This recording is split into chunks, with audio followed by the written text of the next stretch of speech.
We're producing about 1,600 cases a day now. And with our objective of being closer to that 3,000-4,000 range by the end of 2025.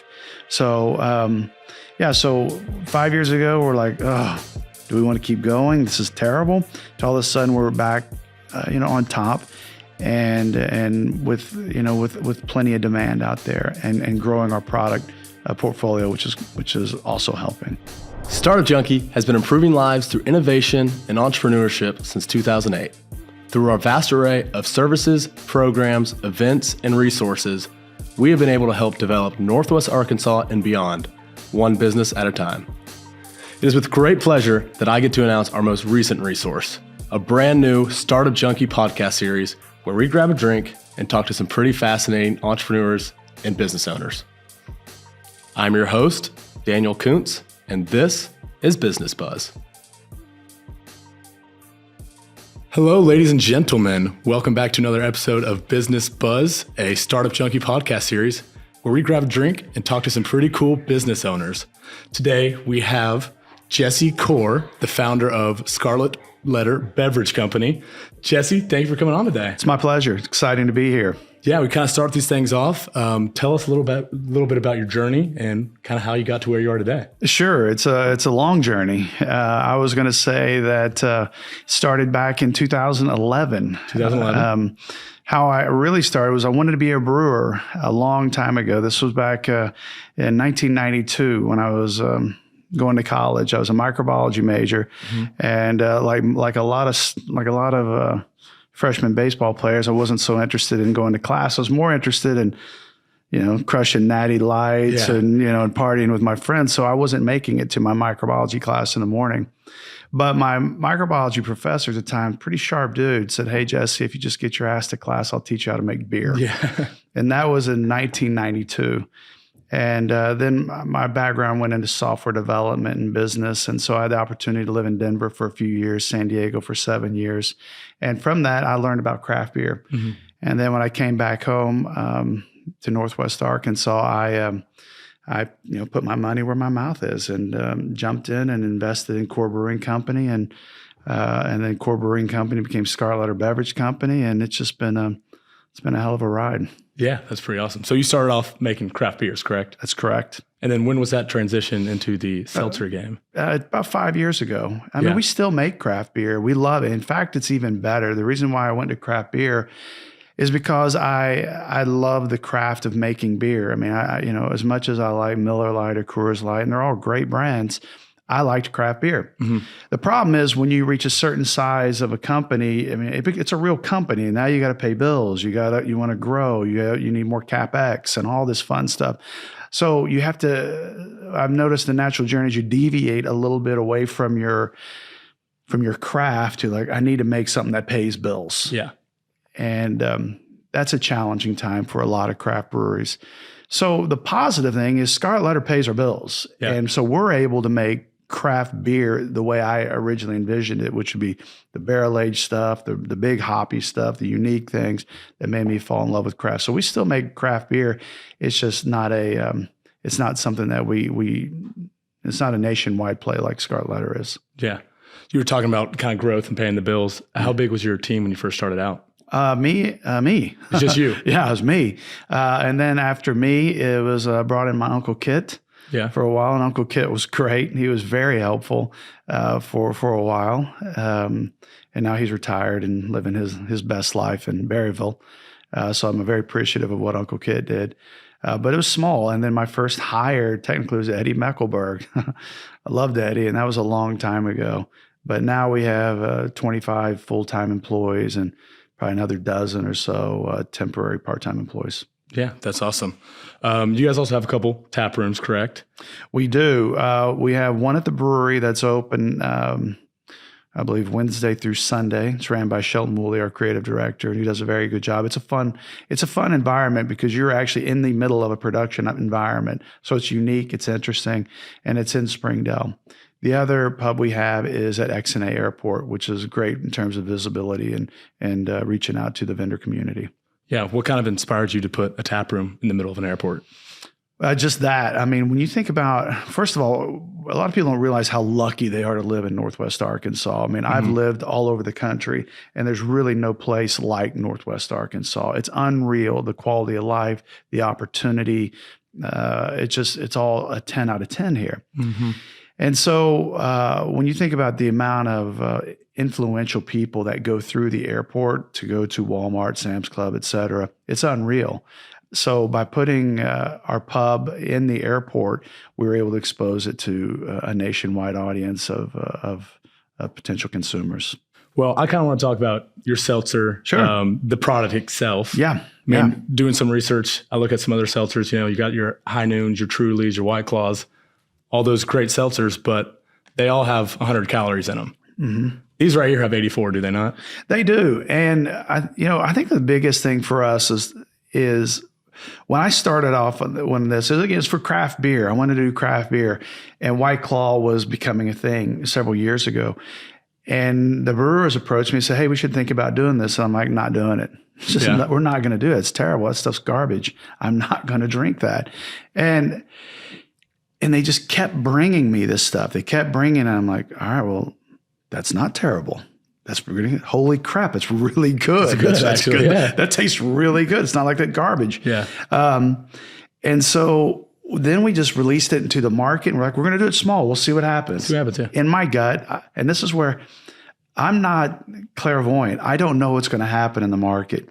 So we put it out there, and I was thinking to myself, we'll see. It probably won't do much, and then we'll get back to, I want you guys to quit talking about that and get back to making beer.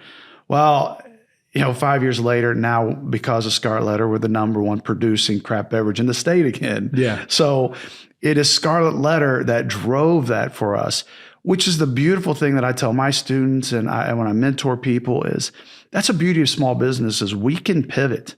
Yeah. We can pivot fast. We're not the barge that takes so much time and money and energy to move it just a little bit. We're able to pivot. So we pivoted from craft beer to seltzer in the matter of in less than a year, and now it's 90+% of our business. Yeah. And we're also expanding the Scarlet Letter brand. We're releasing in July our vodka soda version. Okay. High Noon's a great brand. Yeah. I think we make a better tasting product. And we're going to be releasing our triple berry vodka soda by Scarlet Letter in July. And it's pretty amazing. Okay. Well, I look forward to that then. It's pretty amazing. And so this is something we're doing, and we continue to be entrepreneurial, and it allows us, when we see market trends that we can hop on, we're pretty good at this point at jumping on them. Easy to pivot. Yeah. Well, I was stalking your LinkedIn. Awesome. And then 4 days ago, you said, as entrepreneurs, we must be scrappy. We must think outside the box to engage new relationships and partnerships. What are some ways that you kind of think outside the box? Oh, well, one, if you even think about if you think about how did we even get into the University of Arkansas? How did we become a partner with Sam's Club on a nationwide campaign? How do you do those things? It's not fast. Yeah. And we entrepreneurs have to do things, that sometimes take longer. So for me, my secret sauce, and then as we develop relationships over years, we give without asking for anything in return. In fact, that's how I live my life. I believe being an empathetic person typically yields much better returns if you take yourself out of the equations and try to do for other people. And that's how we as an enterprise run in terms of being scrappy. We want to serve the community. We want to serve our customers. We want to serve our partners. We want to do those things without the, what can I get for me, you know? And in turn, what I've learned is by doing that, we typically get more than we've ever asked for. And so that's kind of my motto for my business. Yeah, and that kind of reminds me, I was in a class this past semester. It was a sales class, and the big theme was like a successful salesperson serves with no expectations. Yeah. Like they serve just for service. And that kind of reminds me of what you're talking about, what it takes to kind of be a successful startup in Northwest Arkansas. No, that's awesome. Absolutely. Well, you guys won, we were talking earlier, you guys won platinum at the 2024 Seltzer Nation Awards. Yeah. First of all, congratulations. Thank you. Second, how do you approach flavor innovation when it comes to creating new flavors? We contract and work with, in fact, one of them is a shareholder in our company, the best mixologist in the state. Mm-hmm. And over the years, and again, it's not something that we just wave a magic wand and like, wow, that's amazing. For example, our triple berry releasing, it was terrible. It was awful. It was garbage. And it was for a year, and we just kept improving it. And then over time, we're like, okay, that's not bad. That's not bad. And then after a year, we developed like, okay, that's pretty dang good. Okay. And so that's how we develop. We come up with, we already have 50 concepts in mind for all these brands. We're not short of supplies of ideas. So really how we come is one, we look at what the consumer wants. Syndicated data, Nielsen data, and what I tell my students all the time is know your numbers, know the data. Mm-hmm. And the consumer is usually telling us what they want. That's why we thought the first one that came up was cucumber. Yeah. The market was saying cucumber was hot at that time. So for us, it really is, we already have a lot of fun ideas. It's a matter of that new product development process that is so important that we've actually refined over the last decade that we're pretty good at now. Of just making really good stuff. That is why Scarlet Letter grows every year. That is why when you see flashes of brands that come in really fast and leave really fast, it's great marketing, great packaging, terrible product. Mm-hmm. We focus on our product, and that is how you create a repeat purchaser. Yeah, product's the main focus, basically. No, absolutely. It is the focus for us. Is if we create something that tastes amazing, that's a good value for the customer, then we're going to be okay. We can figure out the marketing stuff. Yeah, especially when it only has 84 calories in it. Yeah, no doubt. I mean, and all the data says that people like yourself and my students and my kids are driving toward. They want their health focused, their sustainability focused. Mm-hmm. And if we as suppliers and entrepreneurs choose not to listen to that data, we're stupid. Yeah. We need to look at what you guys want and develop toward that. And so that's why you see our products of keeping our calories down, keeping our carbs down. But most of all, it has to be uniquely flavored and taste amazing. Yeah. No, that's awesome. You mentioned earlier how you don't have a shortage of ideas. If you were to give some advice to maybe some young entrepreneurs out there who have all these ideas, how would they go about testing out the right ones? Okay, what I tell my students and my two employees that work with me, I hired as interns, and now Cole Brothers and Shelton Woolley, they came to me as interns, and now they essentially run the company. And what we laugh about is when you come out of college, a lot of times you're kind of an idea guy. Mm-hmm. Well, what I want are execution guys. And ideas are great, but it is the execution of those ideas that separate the pros from the amateurs. Yeah, absolutely. And so what I would say is be patient. Some of my biggest mistakes I've made is I get over my skis too much. I try to do too much too fast. I outrun my coverage. Yeah. And so what I say is to the young entrepreneurs is, you've got time. It's okay. Your idea is going to be fine. Take your time, work through the process, build it up.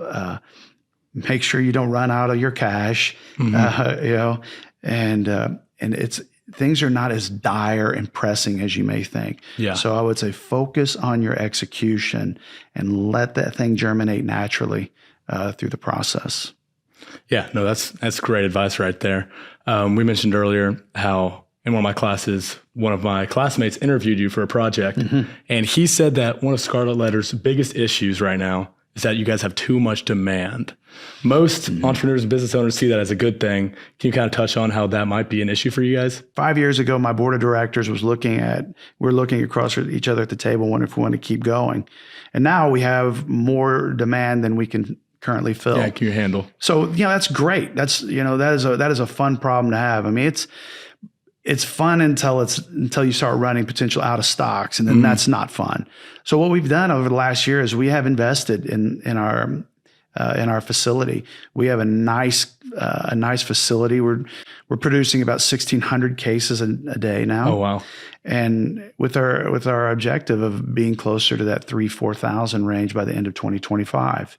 So, so 5 years ago, we're like, oh, do we want to keep going? This is terrible. To all of a sudden we're back, on top and with plenty of demand out there and growing our product portfolio, which is also helping. Yeah. Like you said, that seems like a pretty good problem to have. It is until it's not. I mean, it's, you don't want to run out of stock. That is terrible. So it's cute for a little while, but I think what we've done through our growing pains is, particularly last year, we grew 108% in 1 year, which put a lot of stress on our business. But over that time, we were able to get our capacity ramped up to where it needed to be, our resources where we needed to be. So now we can get out ahead of that and start even growing our demand a little bit more. Yeah. You mentioned earlier you have a team of 25. You see that team growing anytime in the future? Oh, yeah. We're always looking for really good people. At this point, what we hire is we have a great leadership group, a great core group of individuals that have been with me for a long time. Now it's a matter of when somebody, it's like you draft for talent at this point rather than a particular position. If somebody comes in a high talent, we typically can find a spot for them. So we're always looking to grow our team. Yeah, I feel like that's kind of how the market's gone a little bit. You're more looking for talent when it comes to recruits nowadays. Yeah. Which I'm very involved in just because, like I said, I'm a college senior. So coming out of college looking for jobs, it's definitely something I've noticed. Well, earlier you talked about your partnership with Sam's. You guys released a Members Mark seltzer, correct? Correct. What is different about that seltzer than your normal Scarlet Letter? It's Scarlet Letter. Yeah. It's Scarlet Letter in the cans. And that to me is what is most flattering is that Sam's Club, going back to how are you scrappy? Well, we've worked really hard to build and incubate that relationship with Sam's Club and Walmart over the last decade. So we're proud to have Scarlet Letter in these cans and providing this great price and cool packaging to the Members Mark Club members. So it's been a tremendous partnership for us. We are just beyond fortunate. Everybody in Northwest Arkansas to have Sam's and Walmart in our backyard. I don't think we realize how incredible of an opportunity that is. So we're just going to continue to work really hard to make sure we go above and beyond for our Sam's Club Walmart partnership and hopefully continue to grow it throughout the future. Yeah, that's awesome. Yeah. You mentioned how you guys started in 2011. And now it's 2024, and there's almost 30 local breweries here in Northwest Arkansas. And you were definitely one of the first. Do you consider yourself a pioneer in the brewing industry here in Northwest Arkansas? I think what we did, when I came from California, again, my kids are 8th generation Arkansans. I'm Arkansasian. Yeah. Yeah, that's crazy. Anyway, you live in California for 7 years, all of a sudden you're a Californian. Yeah. But anyway, so I moved here and the brewing industry hadn't really modernized yet in Arkansas. So I felt like we brought some modern perspectives from Denver, from San Diego, which was emerging craft areas. For example, when I came back to Arkansas, the first thing I bought when we got the plant was we invested in a canning line. Yeah. I couldn't get anybody to buy any beer in cans. Nobody would do it. Nobody would. No, they're like, bottled beer tastes better. Yeah. I'm like, no, it doesn't. No, it doesn't. It's proven it doesn't. But consumer's always right, you know? And so we ended up having to shrink wrap this canner and put it, aside, and it's not small. And I had to buy 2 bottlers and basically bottle for 3 years until the market caught up with the fact that actually canned beer is actually better than bottled beer. It's better. It's cheaper to make, I imagine. It's more sustainable. You don't get 2% breakage. It's, it protects from light. It's a much, much better medium. Stacks better. Inventory's better. It's better in every single possible way. Yeah, and sustainability. I think I read somewhere, I think cans are the number 1 recycled good in the world. It's not even close. I mean, it's a great medium. But for me, this is what I felt like I brought the industry was more of a modern perspective. And every brewery of size in the state of Arkansas has toured our facility before they've opened. And I love it. I don't see competition as a bad thing. For example, when Lost 40 came in, properly capitalized, well-backed. And I think the ownership group's great. They came, toured the facility. We had a 25-barrel system, and they're like, we now have a 30-barrel system, biggest in the brewery. And people get upset and fussy about it. I thought it was awesome. For me, what I see is rising tides are going to raise all boats. And we in Arkansas need to do a better job of working together instead of this kind of petty infighting. Yeah. We need to collaborate better. And so that's what I hope is next phase for the state of Arkansas is we quit looking at each other as competition and look at each other more as a family that we're trying to grow this overall footprint in the state. Yeah. That's really awesome. Well, you have a great brewing facility. You said you had 25-barrel system. Something I noticed you didn't have was a time machine. We like to wrap things up asking this question. If you did have a time machine, go back and tell yourself something, what would it be? Oh, yeah. Oh, this could be a very long segment. When people say they have no regrets, I'm like, that's a load. Yeah. I mean, come on, really? You don't have any regrets? Not one. I mean, not one? Seriously? Really? I mean, I have a ton of regrets. And I do look at them as learning experiences. My problem is classic entrepreneurial problems. I get over my skis. I want to do too much too fast. And I mean, for example, we were actually selling beer in Atlanta one time, all as far as Atlanta, Georgia, and we couldn't fill our shelves in Arkansas. That is a classic bonehead move, that getting over my skis. What I wish 50-year-old Jesse would have told 35-year-old Jesse was, take your time. Take your time. It's going to be okay. You're not, this idea is not going to just die in the next 3 days. You don't have to do this so fast. Take your time. Focus more on profitability. Focus more on generating positive cash flows rather than grow. And a lot of that in part was my background was in software development. And I grew up during the dot-com boom when everything was grow as fast as you can. Lever, grow. And that was my mindset going into it. And then also I just came from San Diego where that was the mindset as well. Grow. What I should have done better here was go deeper rather than cast my net wider. Yeah. That's what I would say is you're not in not as big a hurry as you think. It feels like you're running out of time, but you're not. It's going to be all right. Yeah, that's great advice. Yeah. Well, if any of our listeners want to find you, keep up to date with you or your company, where should they go? Yeah, I think hit me up on LinkedIn. At Jesse Core, I think in our webpage is Scarlet Letter Bev Co. I love LinkedIn. I'm not a huge social media guy. I just think there's so much negative chatter out there, and I ain't got time for that. Yeah. It's not a whole lot of negativity on LinkedIn. A lot of blah, blah. And for me, I love LinkedIn because it's really positive. We're talking about, what your podcast is doing, how's it going at the university? What's this new trend? To me, that feels really positive. And so that's probably my social media platform is LinkedIn. But, you can always shoot me an email at jesse@corebeer.com. I'm the easiest guy to find on the planet. And I think for the back nine of my life, what I really hope to achieve is giving back to the community and helping young entrepreneurs, one, avoid the scars that I have and helping in any way I can possible. Yeah. That's awesome. Yeah. Well, to our listeners, make sure to check out Jesse on LinkedIn, check out their website, shoot them an email. Also, make sure to follow Startup Junkie on LinkedIn, Apple Podcasts, Spotify, and subscribe to us on YouTube.